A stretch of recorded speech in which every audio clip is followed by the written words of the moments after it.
Paz y bien. Me da mucho gusto estar con ustedes en este día de nuevo para compartir esta serie de temas que comenzamos la semana pasada sobre los mandamientos. Les hice una introducción que he visto la han escuchado en parte al menos 1.700 y pico personas, de las cuales 146 han puesto el signo de que les gustó.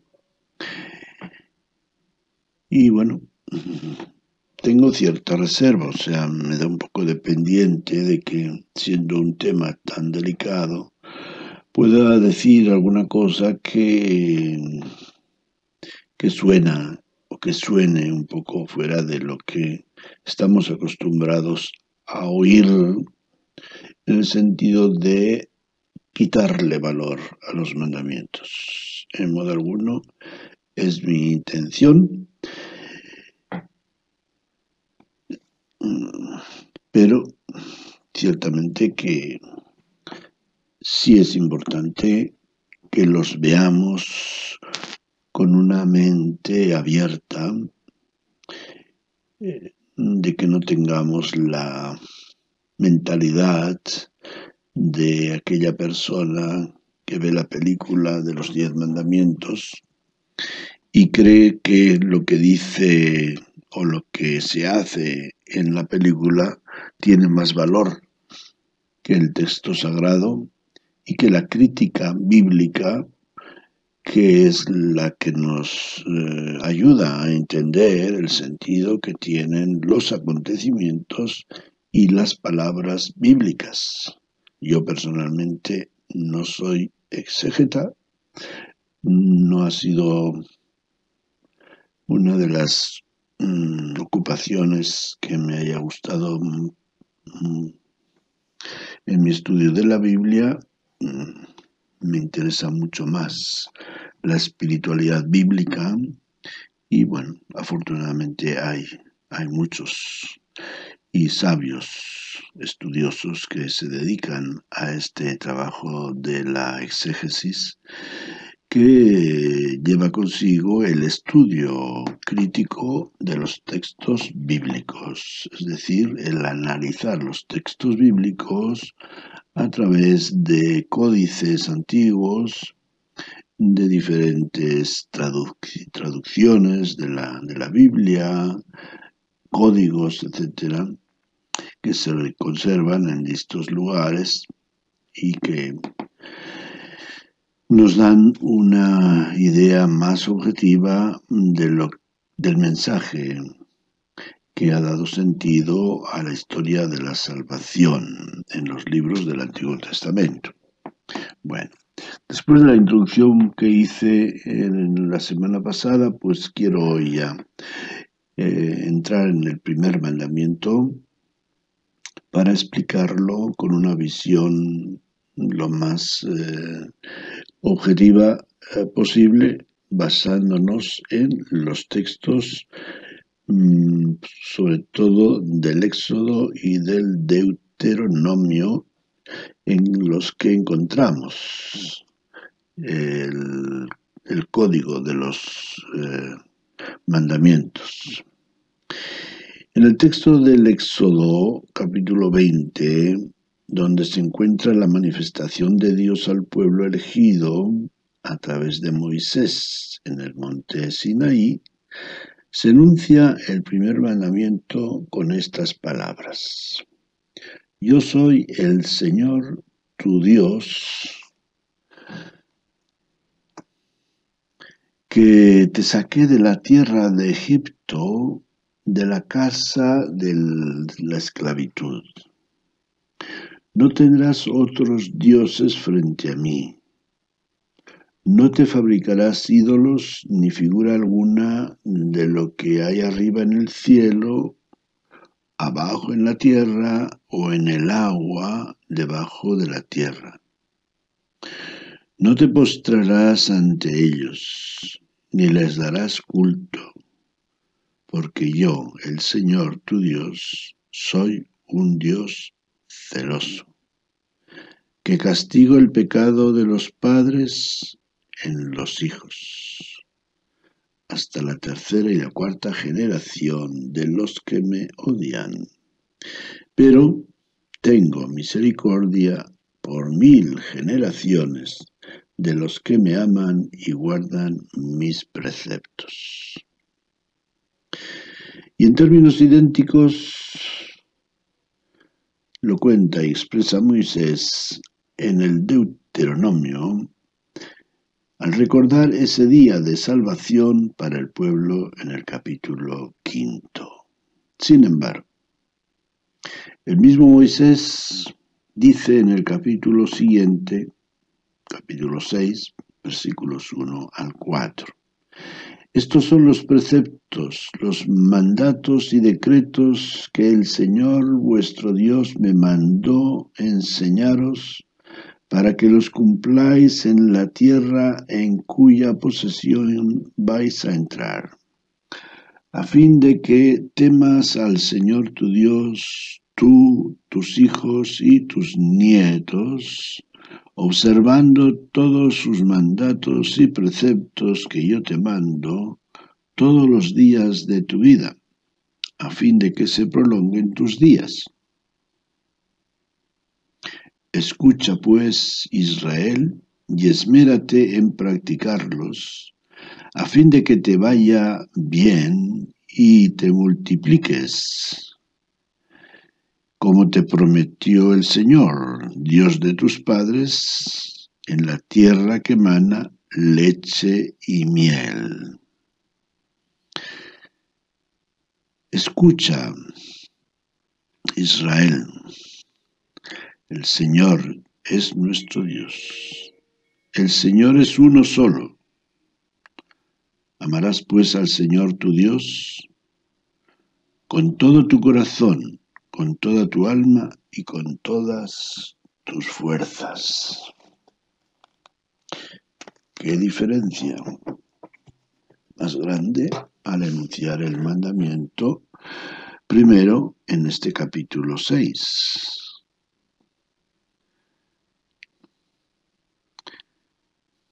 Comparado con lo que nos ha dicho el texto del Éxodo que se repite en el Deuteronomio capítulo 5.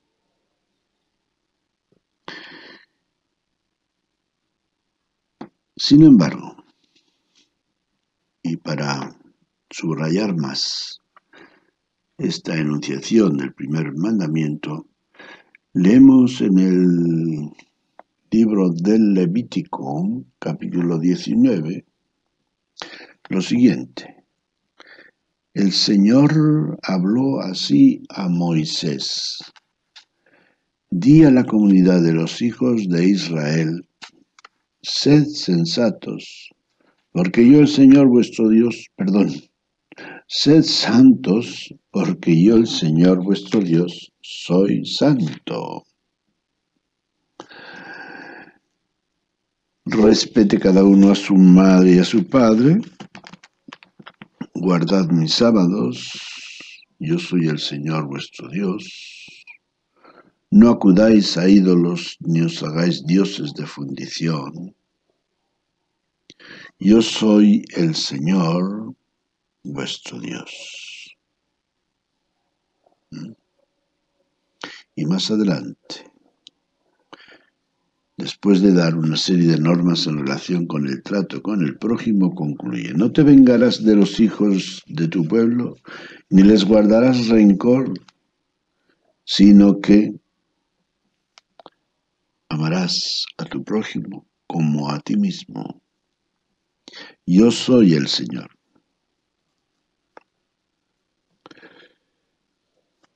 Desde estos dos textos podemos entender el diálogo que Jesús tendrá con un doctor de la ley sobre cuál es el primer mandamiento. Así lo leemos en el Evangelio. Al enterarse los fariseos de que había tapado la boca a los saduceos, se reunieron alrededor de él, y uno de ellos, doctor en la ley, le preguntó maliciosamente: Maestro, ¿cuál es el mandamiento principal de la ley? Él le dijo: amarás al Señor, tu Dios, con todo tu corazón, con toda tu alma, con toda tu mente. Este mandamiento es el principal y el primero. El segundo es semejante a él: amarás a tu prójimo como a ti mismo. En estos dos mandamientos se sostienen toda la ley y los profetas. Fíjense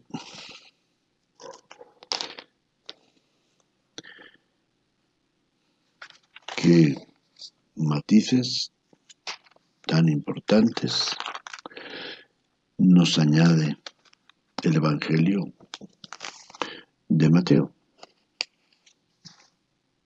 visto y contado precisamente por Mateo, un hombre celoso de comunicarnos la palabra de Dios lo más fielmente posible.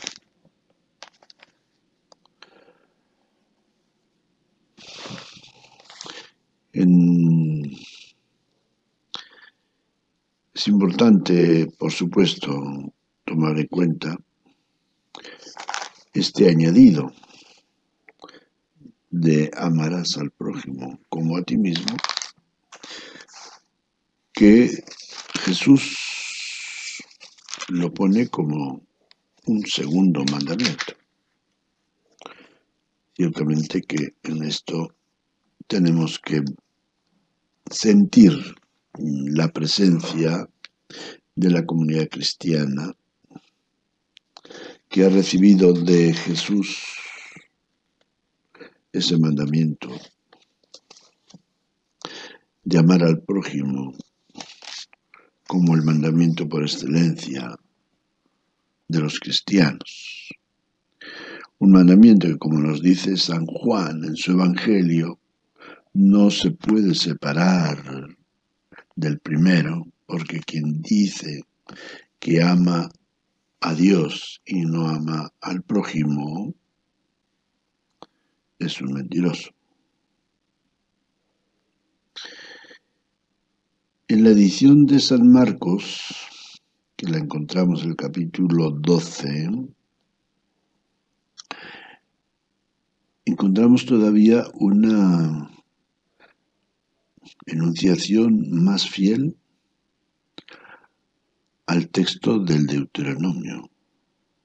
Dice lo siguiente: un letrado que escuchó la discusión y al ver lo acertado de la respuesta se acercó y le preguntó a Jesús: ¿cuál es el precepto más importante? Jesús respondió: el más importante es: escucha, Israel, el Señor nuestro Dios es uno solo. Fíjense, esta parte la omiten tanto el libro de Levítico como los evangelios de Mateo y de Lucas. Sin embargo, está ahí en el libro del Deuteronomio,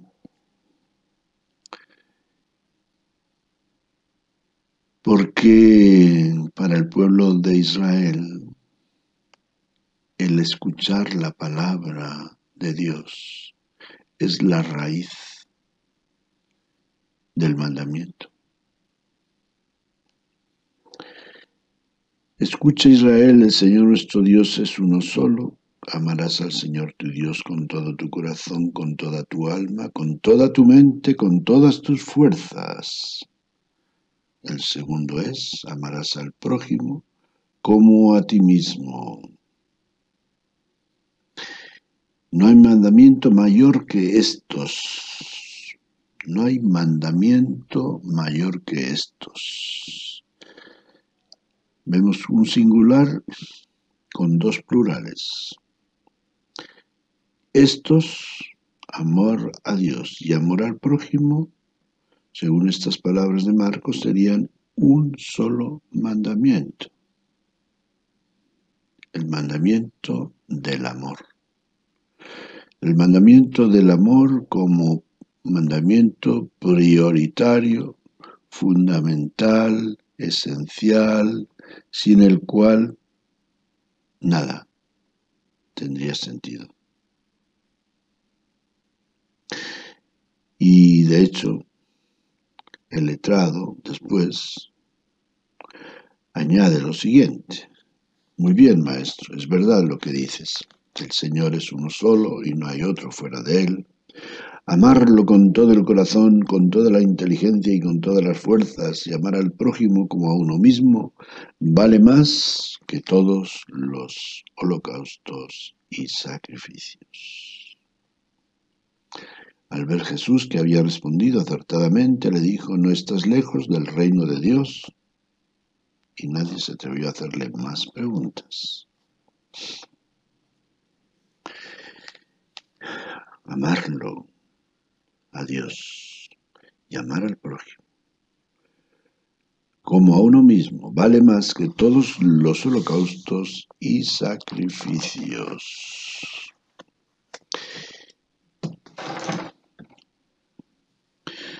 Desde estos dos textos podemos aclarar lo que significa amar a Dios con todo el corazón. Podemos entender lo que es amar a Dios con todo el corazón como mandamiento único y fundamental que incluye amar al prójimo. En los catecismos populares se ha enunciado como amar a Dios sobre todas las cosas. Y creo que es tiempo de aclarar esta, diría yo, devaluación del mandamiento primero.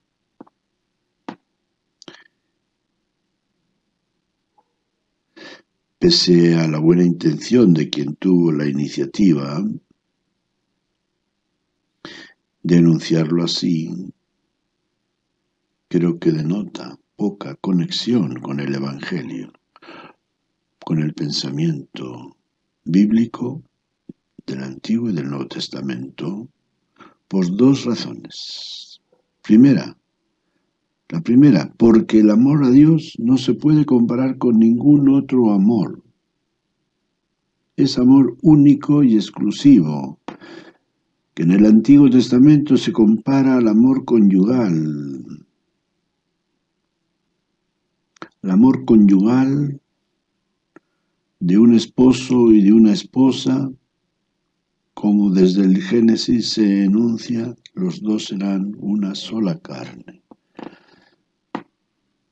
Segundo, porque Jesús nos dice repetidamente que quien no renuncia a todas sus posesiones no puede ser su discípulo.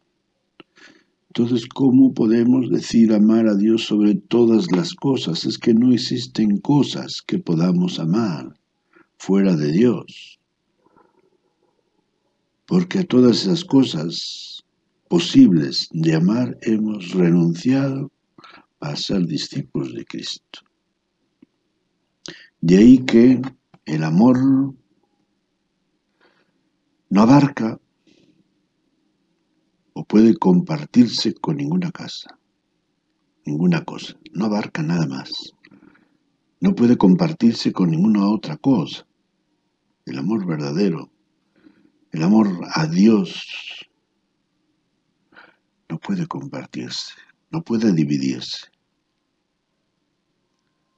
Jesús nos dice, inclusive, y para aclararlo, no podemos servir a Dios y al dinero. Servimos a Dios únicamente. Y muchos dicen, pero Padre, es que sin dinero servimos a Dios, nos servimos del dinero. Servimos a Dios como nuestro Señor y Padre, nos servimos del dinero como un instrumento sometido a nuestros intereses o mejor todavía a nuestras necesidades. Hablar de amar a Dios,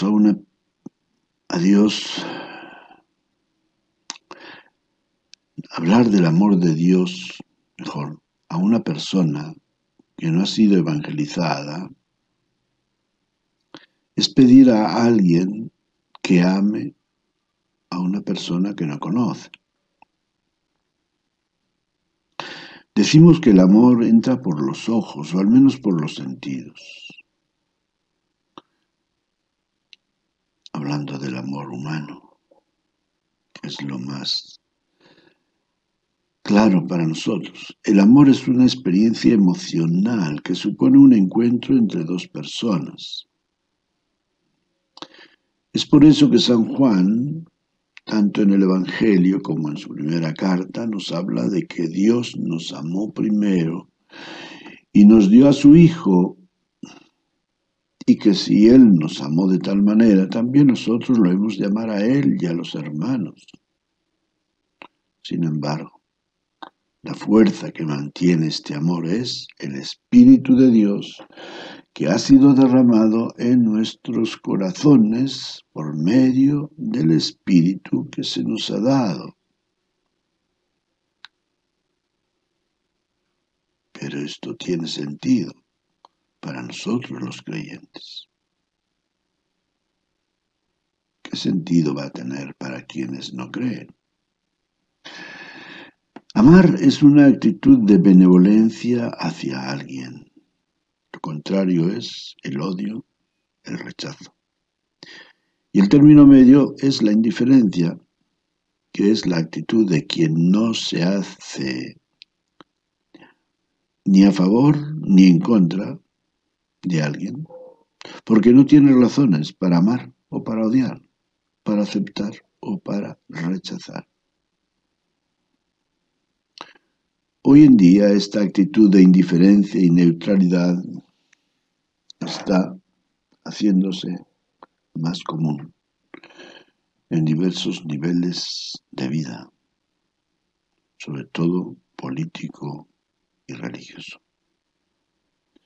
El hombre posmoderno que goza de lo necesario para vivir tranquila y despreocupadamente trata de escapar a los compromisos. Por ello, en el plano religioso, se ha pasado del ateísmo al agnosticismo. Es decir, de negar a Dios frontalmente, como dice un ateo, a ignorarlo, que sería la forma de expresarse del agnóstico, bajo capa de que, o bajo razón de que la verdad es relativa y que nadie puede conocerla plenamente. Por ello, es más coherente con esas actitudes de no compromiso despertar la conciencia de quienes fueron creyentes hacia una actitud de buena educación y correspondencia hacia ese ser absoluto en quien cree la mayoría, sin identificar, pero como causa primera que mueve los hilos de la vida. Un ser absoluto que se despersonifica y se identifica como algo, como un espíritu sobrenatural. un espíritu, se despersonifica y se identifica. Parece una contradicción, pero se despersonifica porque no lo identificamos como una persona espiritual, sino que se identifica como un algo sobrenatural, que dirige con muchas limitaciones y deficiencias los destinos de la historia, como es la opinión de muchos. Porque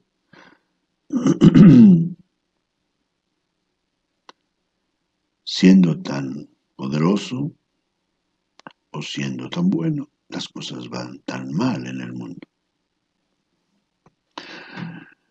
Para muchos, precisamente ese absoluto es el destino.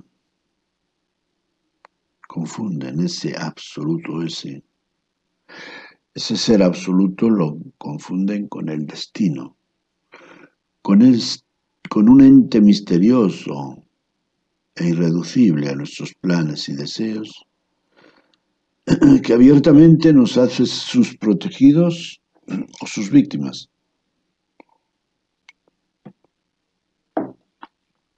Según cómo discurra nuestra vida, nos podemos creer los consentidos del destino o las víctimas del destino.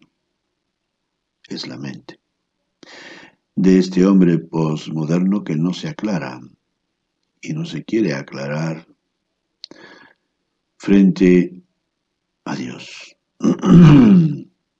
Por ello, pienso que enunciar el primer mandamiento como corresponder con fidelidad a quien te dio el ser, si recuerdan, se lo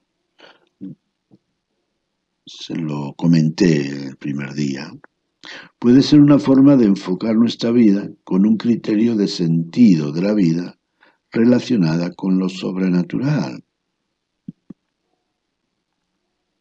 Es decir, dándole un enfoque ético al mandamiento primero, que no quita nada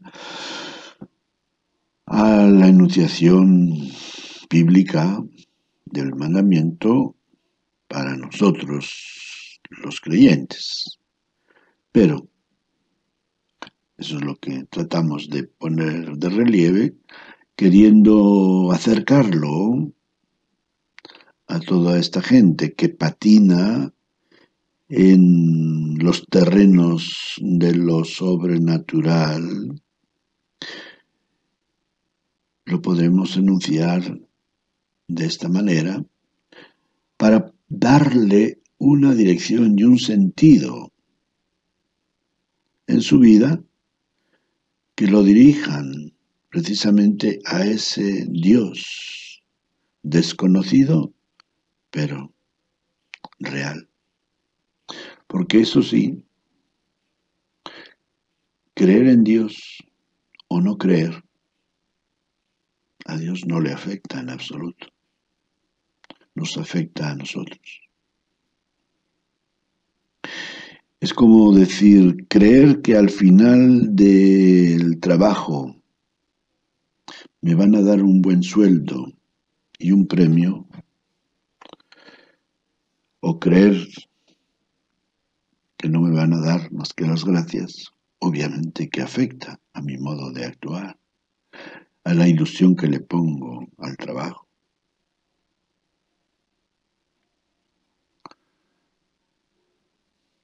Por eso repito, que enunciar el primer mandamiento como corresponder con fidelidad a quien te dio el ser puede ser una forma de enfocar nuestra vida con un criterio de sentido de la vida relacionada con lo sobrenatural.